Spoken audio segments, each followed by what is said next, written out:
Good afternoon. Today I'm going to be reviewing the Pagani Design PD-1685. This watch is available from paganidesign.cn for €123. It's also available from Amazon from Highquin store for €160. So firstly, let's look at the box that the watch comes in, and then I'll talk you through the other items one gets with the piece. So the PD-1685 comes in this familiar Pagani Design watch box, and the watch itself sits on a piece of foam inside a foam cutout panel, as one would expect. So although basic, it does suffice in protecting the watch in shipping from any damage, and bearing in mind that this is a low tier price point piece at only €123, I think it's perfectly acceptable. One also gets this plastic guarantee card. The reverse isn't filled in, and one also gets this card with a QR code. So you can scan the QR code with your Android or iPhone, and that activates the 1-year free warranty. So it's very reassuring that this is a low tier piece, but it does come with a 12-month international warranty, which is very reassuring. Lastly, one also gets this owner's manual. The user's manual is basic, the instructions are in English, and there are basic diagrams which detail the crown setting positions for the date complication and the time setting of the Seiko NH35A automatic movement used in the piece. So with regards to the specification of the watch itself, the PD-1685 is clearly an homage to the Omega Seamaster, and it does that very well. It uses very similar dimensions to the Seamaster, 42mm case diameter. It has a lug-to-lug measurement of 49mm. The thickness is 14.3mm, including the double dome sapphire crystal. There is no AR coating on the underside of the double dome sapphire crystal, so that is a negative. As you can see, it is highly reflective. There is a lot of glare to the double dome sapphire crystal. It could be improved if they added AR coating to the underside. 20mm lug width, which perfectly balances the 42mm head of the piece, so very similar proportions to the Omega Seamaster, which it is an homage to. With regards to the case finishing, it is very good. It's the kind of case finishing one would expect to see on a mid-tier piece. The brushed satin finish to the flanks is flawless. One can clearly see the grains, the direction of the brushing is done to a very good standard, and also large bevels machined on the tops of the case. The bevels mark the transition between the tops of the lugs and the flanks, and they have done a very good job. Flawless mirror finishing, no criticisms whatsoever with regards to the case finishing throughout. The solid stainless steel bezel is also finished to a high standard. Brushed satin finish to the 316L grade stainless steel, and nice finishing to the scallops of the bezel. Ceramic bezel insert copies the Omega Seamaster style, same font of the Arabic numerals and the minute ticks, and it really does do a good job of being an homage to the Seamaster. It carries through the aesthetics and the design elements, including the wavy dial. So the dial is matte, but it does have a nice sheen to it. The symmetry of the dial is excellent because it has the date complication at 6 o'clock. I've previously reviewed the PD-1667, which is also Pagani Design Seamaster homage, but that has the date complication at 3, and I think it improves the symmetry and also the layout of the dial by moving it to 6. This really does look better. So nice job of the textured wavy dial, and I like the contrast of the white dial contrasting with the glossy black ceramic bezel insert. Now with regards to bezel action, this was a criticism I had of the PD-1667 Seamaster homage, and unfortunately this PD-1685 suffers with the same quality control or build quality issues. There is lateral side-to-side play, and there is also some back play in the bezel, as you can see. So disappointing. We've seen on the PD-1661 that Pagani Design are capable of outstanding bezel action. I recently reviewed the latest 2021 version of the PD-1661, and that had the best bezel action I've experienced of all the Pagani Designs I've reviewed. So it's a shame that they don't use the same quality of bezel action on the PD-1667 Seamaster homage and also this one, the PD-1685 Seamaster homage. They are capable of doing it, but they just aren't doing it on their Seamaster homages. But having said that, the alignment is correct, and the ratcheting mechanism is even all the way through the 360 degrees of rotation. So slight lateral side-to-side play and slight back play, as you can see.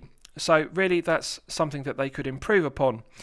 With regards to the crown, solid stainless steel, coin edge finished, and it's signed with the Pagani Design emblem. Silky smooth crown action.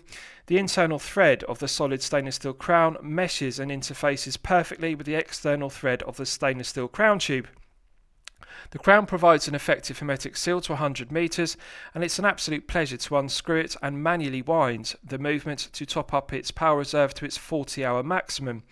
So the crown works very well. It is a pleasure to screw it back down, no problems whatsoever with it. The quality control, the build quality of the crown and the finishing are all outstanding. So the crown provides an effective hermetic seal to 100 meters, as does the screw down exhibition case back. Stainless steel, and the centre section of the exhibition case back is glazed with mineral crystal, and although the Seiko NH35A automatic is undecorated, it does do a good job of displaying it. The quality of the finishing on the screw down exhibition case back is outstanding. Mirror polish to the circumference, which is flawless, and brushed satin finished concentric brushing to the centre section. Pagani Design deserve full credit for producing a very high quality exhibition case back. It's something they do very well. The quality of the laser engraving to the case back is also done to a very high standard, the kind of finishing that one would expect to see on a mid-tier piece. So I like their case back, and I also like the crown execution, but I dislike the bezel action. There really is improvement for quality control with regards to that. Now, with regards to the resin strap, it is a disappointment. They could have opted for using silicone rubber, which would be more soft and supple, or alternatively vulcanized rubber, which is stiffer but again more durable and better quality.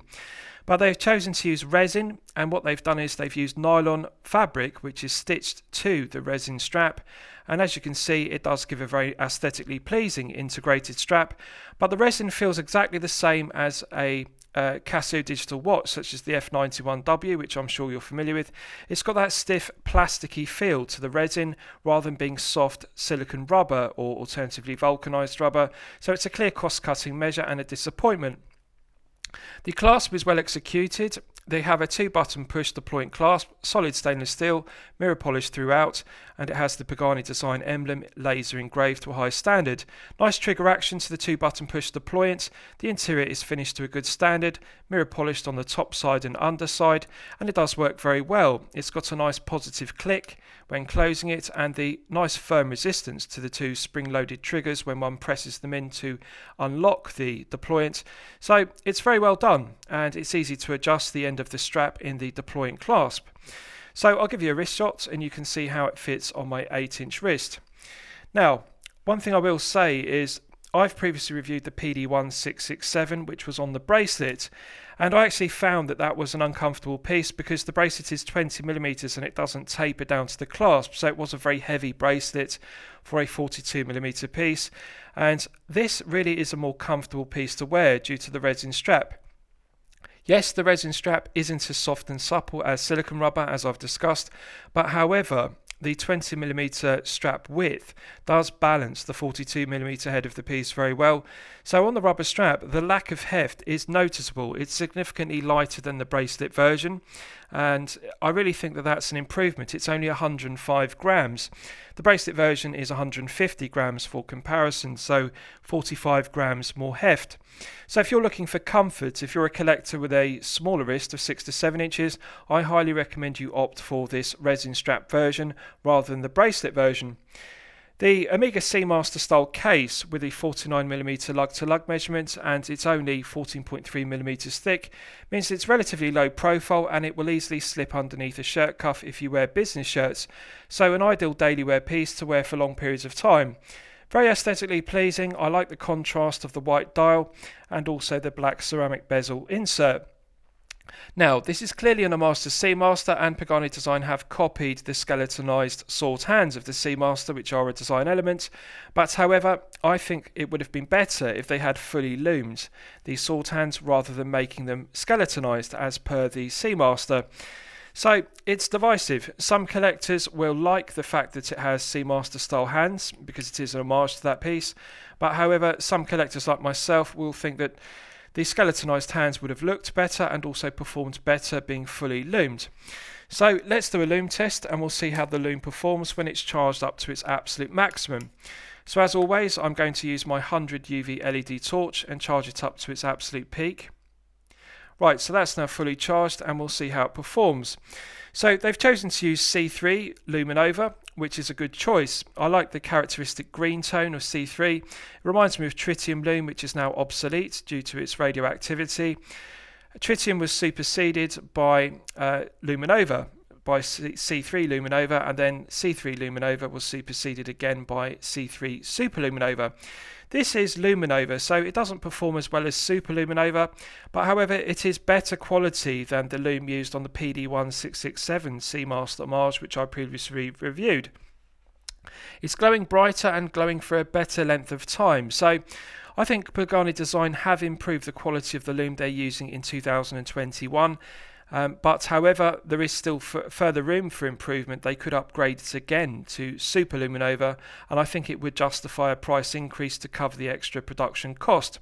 But as you can see, the applied indices, the loom pip on the ceramic bezel insert, and also the skeletonized sword hands are clearly legible.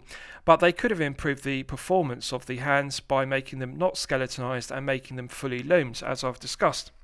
So I think it's acceptable, bearing in mind the price point is €123 and it is a low tier piece. Now, with regards to the movement, it uses the Seiko NH35A automatic, which is made in Japan. It has 24 joules, it has hand winding and hacking, which are useful complications. Date complication is at 6, as I've discussed, and it runs at 21,600 vibrations per hour and a frequency of 3 Hz. Minor negative is the second hand judders or stutters around the dial. As I've discussed, I prefer 4 Hz movements because they have a smoother sweep to the second hand, but this is subjective. For the majority of collectors, they're not going to mind the stuttering or juddering of the 3 Hz second hand. Personally, I think it would look better if it had a 4 Hz movement.